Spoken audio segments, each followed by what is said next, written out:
Hello everyone, welcome to another new video. In this video I will show you how to fix mobile data is not working on Infinix Note Edge.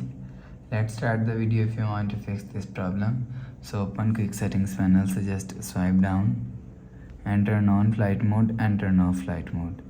Turn on or turn off flight mode 1 to 3 times. After the process, go back to home screen. You will see your problem is solved.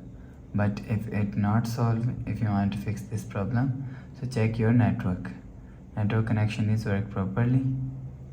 You will see your problem is solved. But if it not solved, go to app library, click on settings app. Now in setting, scroll down to and click on system. After click on system, click on reset phone and click on reset all settings. Click on reset, enter phone pin, click on this icon.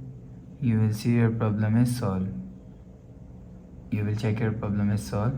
But if it still not solved, so last solution is factory reset. Click on settings app, scroll down to and click on system, click on reset phone and click on factory reset. Erase all data, enter phone pin, click on this icon. You will see your problem is solved. So that's how you can fix if mobile data is not working on Infinix Note Edge. If you like the video, please subscribe. Thanks for watching.